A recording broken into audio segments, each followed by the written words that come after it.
And welcome back to the WCHE Morning Show. You're listening at 95.3 WCHE.com worldwide, 1520 AM and 95.3 on your FM dial. We're at 9:15. Barry, want to do the honors of introducing our next guest? Yes, I do, Eric. We are honored today to be talking to the only NJROTC unit in Chester, Montgomery, and Bucks counties, the Naval Reserve Officer Training Corps of Cadets.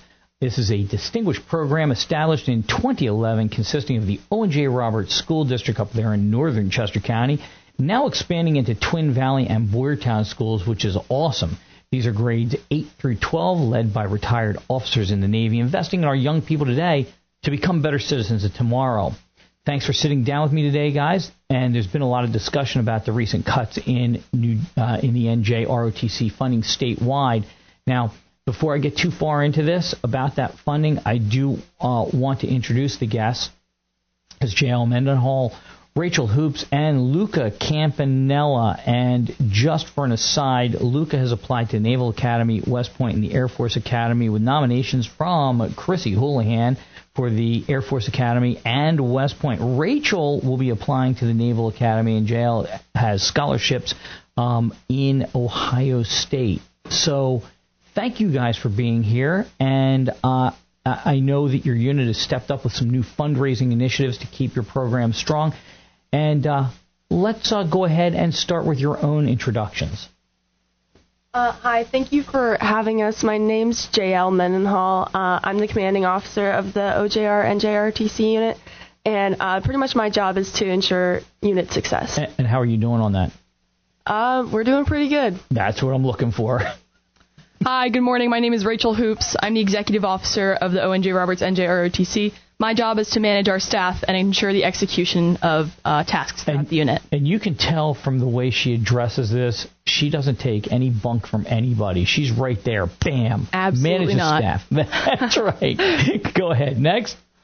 Hello. I'm Cadet Senior Chief Luca Campanella, and I'm the Senior Enlisted Advisor for our unit. It is my job to manage the enlisted cadets and ensure their general excellence and success. Outstanding. Listen, a lot of people wonder what motivates young people, especially me, because, you know, the world, you always hear from generation to generation, young people today, they just don't get it. They're lazy and blah, blah, blah. And, I'm at that point where I'm the same way. I'm like, what are you guys doing? And when we approached each other on this thing, I was amazed on the activity in your program. And what motivates young people today to take on something as demanding? Listen, there's a lot of discipline to take on something like the NJROTC. So what does the program mean to you? Just explain the program. Yeah, so this is a really great question. NJROTC is more than just a club. It's a really great tool and opportunity that's helped me develop as a leader in my community, and it's one of the assets that's really helping towards my long-term goal of becoming an officer in the military. Wow. Anybody else? Yeah, so I joined ROTC in 8th grade because my sister joined, and honestly, a lot of our cadets, they join just because they find it fun. ROTC in the high school level, at least when it comes to OJR, has mainly two facets with the same goal of creating better citizens. And with ROTC, there's, like I said, two facets. There's the club, and then there's the class. The class anyone can sign up for. It's open to everyone in OJR High School, and the class consists of current events, uniform, drill, and academic and fitness, and it also counts for PE credit. And the clubs consist of things like drill, orienteering, air rifle, drone, PT, and academic.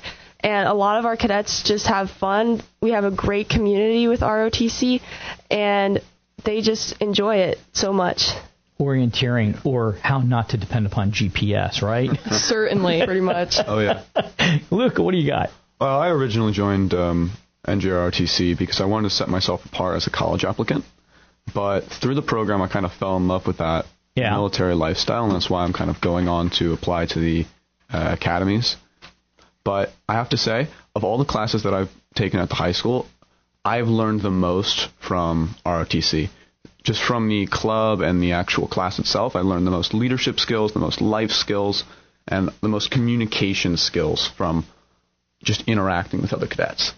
Yeah, JROTC, you do not get any kind of opportunity like this in high school except if you join JROTC. It's really helped me develop my discipline, my leadership, my communication skills, certainly. Yeah, and that's the thing. It's discipline. It's something that a lot of people just lack through life. You'll find a lot of adults don't have it. And if you instill it earlier in life, and not just from parents, but of your own accord, as you guys are doing, your own volition, it makes a big difference, and it'll get you further in life. There's no question about it, and that's why I tremendously respect you guys. When I was in high school and later on, I took a military version of martial arts, and it was a lot of discipline, and it helped me out in my later years in focus and decision making. Because face it, especially at your age, you can make some pretty stupid decisions, and this helps guide you to not make those. Like there's that little devil and the angel on your shoulder, and the one's going, I wouldn't do that if I were you. That's the one you want to listen to on that. So tell me something. I started out talking about this. You've had some statewide funding cuts that are going on in the NJROTC. And what does that mean to your program? Because money is everything, man. Money's everything. Everything's powered by money. Yeah, so a decrease in the funding for NJROTC unit means that it's more difficult for us to get to all the important events that we have scheduled. Mm-hmm. For example, we have both our orienteering and air rifle teams going to nationals for competition this year, which is both very exciting, but these national competitions happen outside of our own state, and we need to be able to get our teams there, pay for their food, make sure that they're well accommodated, and that just becomes more difficult. And we also use our money towards field trips, uniforms like our Unit T, and then equipment for our other club teams that we all enjoy so much. This is no different than soccer and hockey and all that in that respect. All that stuff always stays the same. There's always all those expenses that you have to do. That money just doesn't fall out of thin air. I interrupted you. Go ahead. No worries. Like JL was saying, this really just decreases our opportunities overall. Like she mentioned, our supply department, they have to buy uniforms, and we rely on that funding. To buy those uniform pieces. Mm-hmm. This also means way less trips for us. This year we were supposed to attend the Air Force versus Navy football game, but unfortunately we weren't able to go. Wow. Where was that played? I think it was in Annapolis. Oh, man. That would have been great. Look, you got anything in there? He sits over there. He's very patient. He lets the women listen. We still have some decorum here between males and females. You know, officers are officers and all that, but you still got to, let the women go first. Thank you. I just want to circle back to the equipment stuff again. Go ahead. I'm the commander of the drone team and the STEM team in our unit, and one of the problems that we've had this year is not having enough funding to buy. We've had a lot of drones break down in the past few months, and it's been hard to get that new equipment that we need to properly compete. Mm-hmm. Right now, we only have one drone that's competition regulable, I suppose is the word. Mm-hmm. But that leads us to just having a problem of being unable to practice on the same level as other units. Sure. Tell me, interesting. Drones have become such an important part of the military. What type of drone is it? Do you know the manufacturer? Not off the top of my head, but it is a trust-certified drone. So this is the very, very lightweight drones. Mm-hmm. This is the kind of stuff that you could just buy yourself as a civilian and just fly around. Yeah, so it's under half a pound. It's 0.49 pound or less. That's correct. Yeah. And do you find yourself fairly proficient in it yourself? Do you do that? Or? Yeah, I'd say I'm fairly good. JL's pretty good, too. Really? Yeah, we've got a couple of varsity people who are, I'd say, very impressive, but we've been bringing on the 8th graders this year as well. It's been nice. I dare you guys to try helicopters. You will rip the tail strut off of it in a minute. That'd be fun. They are out of control. Drones made a whole new aspect to being able to fly those things, because the airplanes fly through the air. The drones are all, they've got all the accesses. But when you get into the helicopters, oh, my God. I had a friend that He went through so many of those things, finally gave up on it. They're a monster. But drones are they're fascinating to me. Being a pilot, I think they're the coolest thing. Although they're going to be more of a problem in the civilian world now because the FAA is looking towards allowing them right of way over everything 400 feet and below, which is a very dangerous thing because while people have to follow the rules, they're having problems with drone strikes in different countries where things are happening, and it's kind of a bad news. So it's interesting that the teaching that they're giving you on that, and that's the future. If you look at Ukraine, and one of the things that's been able to keep those guys in business against the Russians. So let's talk about accomplishments. You guys, that's what this is about. This is about becoming a better person, a better citizen, and the things you learn. What have you accomplished this year? It's a big year for the unit, I understand. Yeah, so the first thing I want to talk about, air rifle has always been a really successful sector within our unit. In 2025, we earned first place in our area with myself taking first place individual. This Not year, to brag or anything, but JL this year also was able to take first place in the area, so very impressive with our air rifle. Last year, we also raked up over 2,500 volunteer service hours. Volunteer service is a huge part of JROTC. It's where we get our sense of service from. And what would that involve? What would volunteering be? Just give me some examples. Yeah, so in the beginning of the year, we'll do this event called the REA Trick or Treat Night. That's a safe trick or treat night in the school. We will do tons of parking events. We do one at the Heritage Airport. We do one at Ryer's Farm. I also organize the deaf and dumb horses up there, the aged horses. Yeah. Wonderful place. I also do the Toys for Tots drive. We raked up, over 100 toys this year. Wow. So really successful. Wow, good for you. Good for you. Anybody else? Yeah, so last year we got Distinguished Unit with Honors, which was an amazing accomplishment. We were very happy with it. And that means that we ranked in the top 10 to 20% of all the units within our area, which is a huge accomplishment. We get a little banner. It goes on our guidon, and we're hoping to get that again this year. Wow, that's amazing. What about turnouts? How you guys been doing on that? Well, this year has actually been a year of record turnouts. For example, our 8th grade program, we hit a 4-year record. Really? With 69 prospective cadets sign up for the program. We also had a record number of veterans come to our Veterans Day ceremony. And we also had more drill meets sign up for our hosted drill meet this year than any years prior. That actually went so well that we are hosting the area championship drill meet. Yeah. Wow, that's incredible. Now, we're talking about the gaps or the financial gap that you have now. What's your plan B? What are you guys doing? So currently we're doing a lot of fundraising to help support the unit and all of our goals. Something that our Parents Association that has really, really helped with. And I think Luca has something. Yeah, this January 5th, right? Yeah, January 5th at the Exton Chipotle, we are doing a fundraiser from 4 to 8 p.m., where if you say that, hey, I'd like to support the OGR NJROTC unit, then part of the money will go to the unit. That's awesome. That's awesome. Do you do anything else? Is there any other types of things planned right now? Do you have any other fundraising? Yeah, we're really fortunate to have a really awesome Parents Association. We definitely rely on them a lot for a lot of our funding.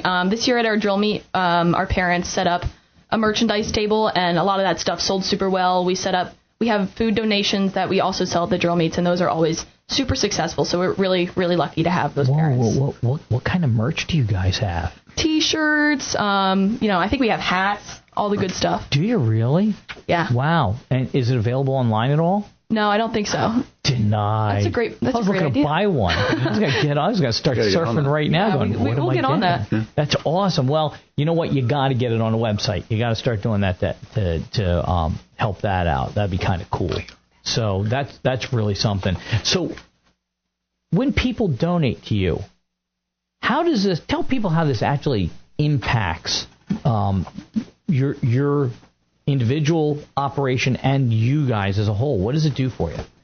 Yeah, so the donations, they help go to our cadets going to nationals, make sure they have safe trips there, make sure they have a comfortable place to sleep before they have their very important competitions. We also use them for field trips, which are huge for our unit because they help our cadets really experience the history of our country instead of just learning about it, as well as the history of our Navy. And it just overall helps us build up our unit and our cadets. So give me an example. What would one of your field trips be?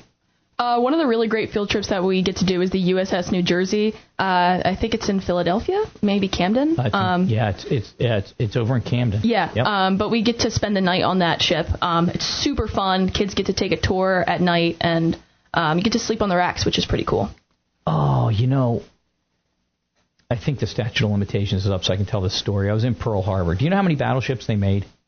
I don't think I do. 4. Wow. Named after states. The Missouri, the New Jersey, the Iowa. I'll call you later when I remember the other one.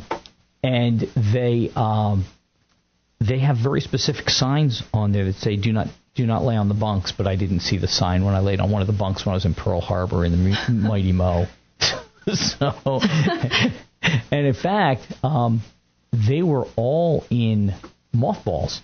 And when the first Persian Gulf War came up, Ronald Reagan had been working on bringing them back up to speed. And I forget how many years. It took like 4 years because you just can't turn the steam on those things. It takes a lot of time to get all the pipes back in order. They got them back up and running. And they actually, the last battle they were in was the Persian Gulf War in 1991 under Bush. And then they were retired. It's a true story about that. But I actually laid on that. Now I'm going to ask you one more question before I keep moving on this. Who's considered the father of the American Navy? Do you guys know? John Paul Jones. No. Well, they're both sometimes called it.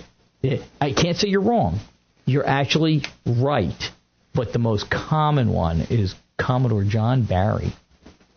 Yeah, Commodore, like the Commodore Barry Bridge is named after it. But yes, and they also say John Adams too. But yes, John Paul Jones, kind of I shouldn't say no, it's a kind of a mixed bag on there. But the one that they really like, the big statue in Philly right behind the Declaration, or behind the Independence Hall is Commodore Barry. So, anywho, we'll go back on to some more questions here. Rach, what's the story? How are you going to be able to operate with these things? You got to keep making funds. You're just going to keep pushing and doing more fundraisers? Yeah, so hopefully, our unit will only be able to perform at the level that we're at if we have some sort of funding. Right now, I said we're relying on our parents' organization, but it would be really great if we could get some outside help. The people who donate, they should know that we use these funds not just to fund our program, but you're really helping to develop better citizens of this nation. Outstanding. Luca, you got anything in there? Yeah, I just want to reiterate that it's really only because of these donations and these generous gifts that we've been able to achieve this level of success that we have had in the past few years, and especially in this last year. And it just, like Rachel just said, it is this unit that really gives us a chance to make better citizens of ourselves and to help give back to our community through community service and volunteering. Let's get personal. Let's talk about this. Why don't you guys tell me what inspired you to join? So both of my parents, Ron Hoops, Jenny Hoops, they both served in the Navy for 4 years as corpsmen. That's where they met in the Navy. So very strong family tradition for me. But it's also not just about that. It's about being in a community of people who strive for the same kind of excellence that I do. And it's that kind of camaraderie, that kind of sense of team achievement that really drives me to be part of JROTC and makes me want to pursue a career in the military. Outstanding. Yeah, and then I, like I said earlier, I joined because my sister joined and she just absolutely loved it. And then when I joined when I was in 8th grade, I remember looking at the commanding officer at the time, and I just saw her, and I was just like, wow, like, she's so cool, she's so impressive. Like, I hope to be like her one day, and I just kept striving for that excellence Wow. Yeah, I moved into this school district during COVID, and I kind of struggled a little bit to try and find like a place for myself. When I joined Junior ROTC, I originally did join to, set myself apart as a college applicant, like I said earlier. But sure, it really gave me that niche of people focused on self-improvement that actually helped me latch on to the school and to the community, and it really helped me a lot going through. That really inspired me to try and give back and rise through the unit. Is there a membership drive, or do you actively solicit for people to join, or is it more of a thing where people come to you and say, I'd like to be a part of this? We do a little bit of both. The really big advertising we do is to our 8th graders. We're really fortunate to be able to include our 8th graders in the JROTC program because on our campus, the middle school and the high school are right next to each other, so it makes it real nice and easy. We do a big presentation to the entire 8th grade class, and like Lucas said, we've been increasing that retention of those 8th graders. This year we had 69 prospective cadets, which is absolutely immaculate amount of people. So we are really active with our 8th graders. We really try to get them started early with the program. But we also do events at Back to School Night. We'll have a table and we'll talk about the JROTC program to anyone who's interested. But we do, like you said, we definitely have people who come to us and they're like, hey, I really want to go in the military. What does this program look like? How can it get me there? And Senior goes to our branch schools, and Senior and Captain previously had talked to them. Yep. And recruited from their schools. Okay. And when you go into college, of course, when you go in there to, whatever you're going to do, if you go to college or you go into the academy, if you go to college, do you continue on with your ROTC at that point? Or, I mean, obviously when you go into the academy, it's a different thing, but what happens there? So it can go either ways. Obviously, we have Rachel and Campanella, who are both striving for the amazing goal of going to the academies. But we also have the other side of that coin, where we have a lot of our cadets simply choose to go into college as a regular student. I am choosing this. I am going to go to Ohio State as a student. I'm not continuing with ROTC, even though it's something that I truly enjoy. But it really can go either way. But the goal of our unit is to develop citizens so that they can go into the workforce or the military with the best that they can be. Yeah, so something else with that is students, sometimes if you don't end up going to the Naval Academy, you can also pursue ROTC scholarships through college. And both of those options get you to the same place, right? They're both really, really impressive, amazing options. But the Naval Academy is a more immersive military lifestyle, I'd like to say. But ROTC scholarships, you'll get a more normal college experience. And some people want that.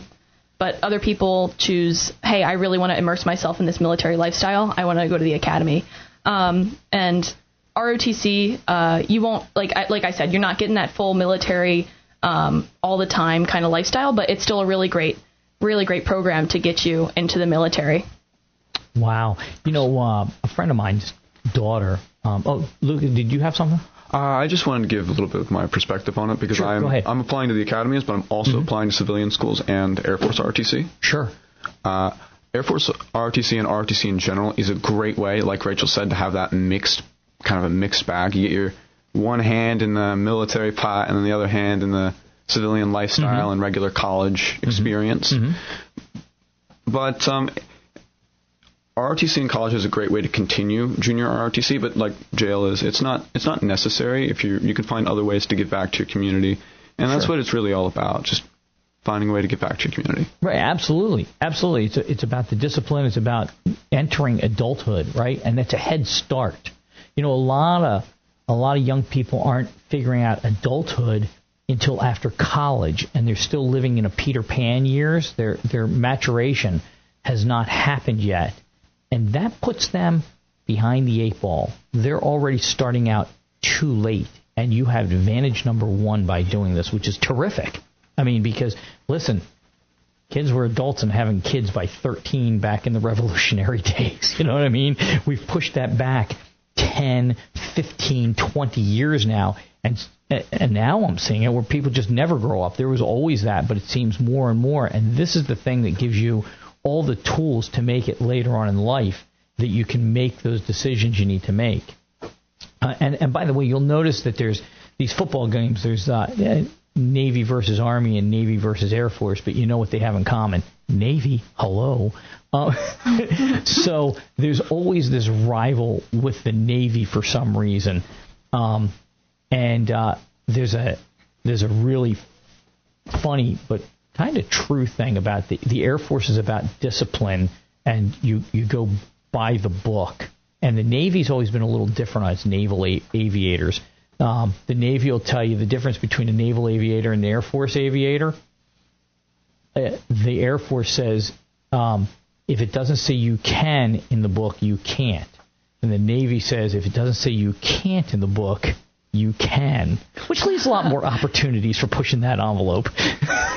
But that's one of those rivals they have. And I'll tell you, a friend of mine's daughter went into Annapolis, and this was a girl that was the shyest, most quiet individual. I watched her grow up, and she is now a naval aviator, and she has come out and blossomed, and she is absolutely an all-star, and it's made all the difference in her life. So I really admire you guys. I can't say enough about that. And now that I've said that, we're going to have to come to a close here fairly shortly. So first, let's talk about the fundraising. How can our listeners, both live and in the podcast that we're going to give you, how can you guys get support from these people? What can they do to get you money? Well, first off, you can donate directly to our GoFundMe through our OGR NJROTC Association, or you can Venmo us at OGR NJROTC Parents. And we also have an Instagram where our GoFundMe is posted called OGR NJROTC, all caps, no spaces. We also have our various fundraisers, which we'll be announcing throughout the year, with our Chipotle one being the most recent. Okay. The most soon. And you have a Facebook page, I'm guessing? Do or do not have Facebook? I know we have an Instagram page. Okay. Yeah. See, I'm old school. I was just talking to Eric. I'm like, I got to figure out this Instagram. Because you guys are all Instagram, and I'm like, oh, just go on my Facebook here. Let me fire up the candle power. It's unbelievable. So I have to figure that out because I need to start following you guys.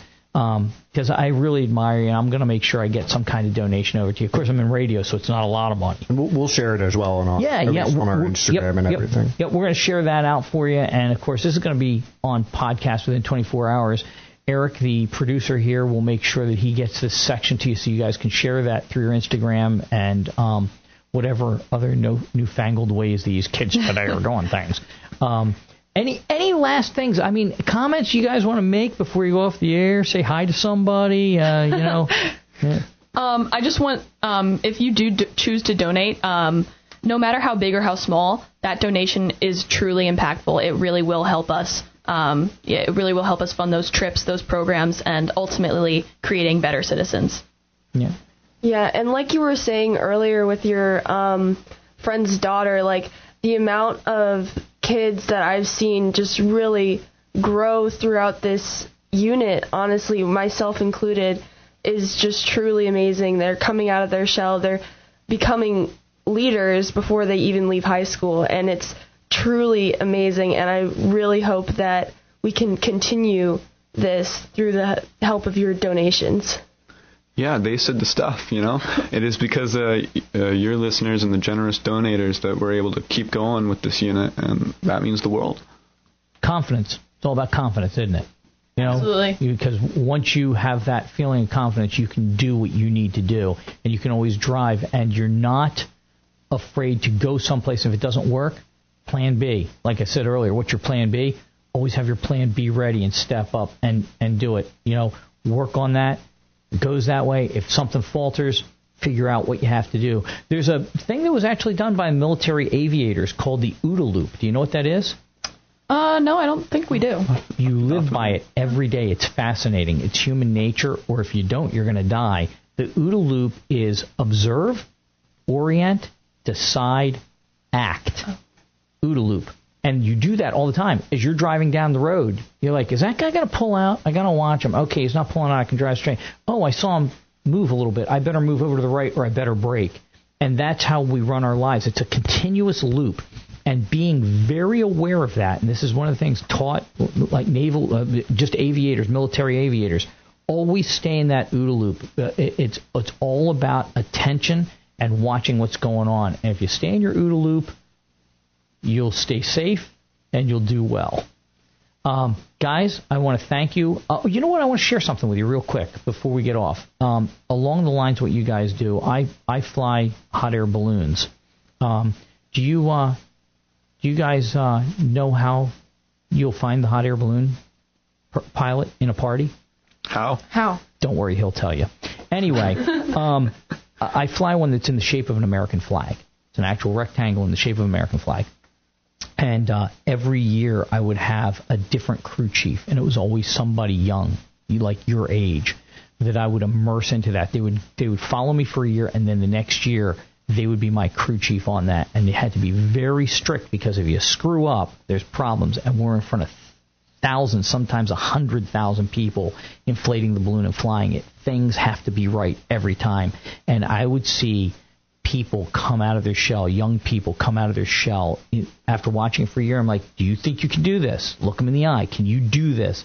And they had the responsibility. And never once in the years we were really hard driving this did any of them ever fail me. Because once the responsibility was put on their shoulders, they made sure it had to get done. And we looked good every day, no matter where we were in the country, in Albuquerque or in Flag City, Ohio, or over in New Jersey at the Quick Check Balloon Festival. When everything went off without a hitch, it's like your drills. When it goes off without a hitch, the cheers are unbelievable. And that's what you always achieve. That's what you always hope to achieve, is the absolute apex of what you're doing. And you guys are doing that. So God bless you. Thank you so much. Yeah, thank you so much for this opportunity. Yeah. Thank you for having us.